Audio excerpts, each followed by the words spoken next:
when Joe Biden comes into Arizona and designates a national monument, nearly 1 million acres on top of the United States Strategic Uranium Reserve, that should be a problem.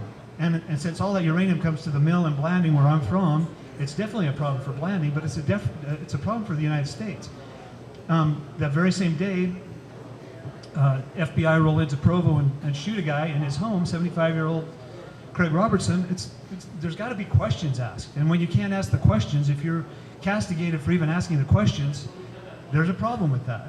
So then the president shows up in Salt Lake and goes out and takes some goofy selfies with the governor. And somebody said, well, if you're the governor, are you saying you wouldn't have met him at the airport? I said, no, I absolutely would have met him at the airport. I would have been cordial, but it would not have been a happy meeting. It would have been I want some answers here. What are we doing?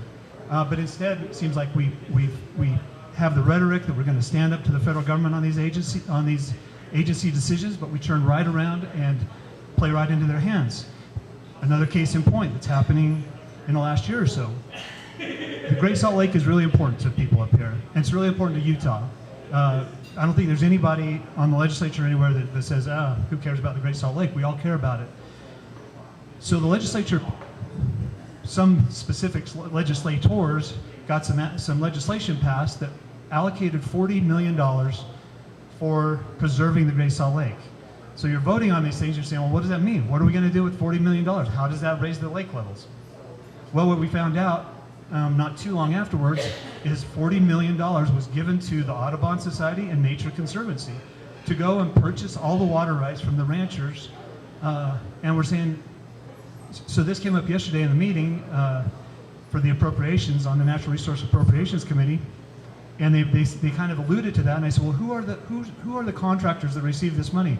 Oh, well, they're qualified people that could do this. I said, well, no, what names? Finally, they said, well, it's the Nature Conservancy and the Audubon Society. I said, and the Audubon Society was sitting there, I said, Audubon Society is not a friend of Utah. They're not a friend to rural Utah. They're not a friend to our public lands. They sue us right and left. They sue the state. They sue over these things, and the Nature Conservancy is out buying conservancy easements on people's property all across and taking it out of production and ultimately shifting it back to the federal government. So we just gave them $40 million to fund, another decade's worth of lawsuits or whatever it might be. Again, the natural course of things would say that doesn't function. That doesn't function well, and it's not going to end well. And I don't know why we do that, and I don't know why it's not disclosed. And what I said in committee meeting was, if we had known that what we were agreeing to at this bill was to give $40 million to unelected environmentalist groups, I guarantee you the answer would have been no, but it's never presented that way. So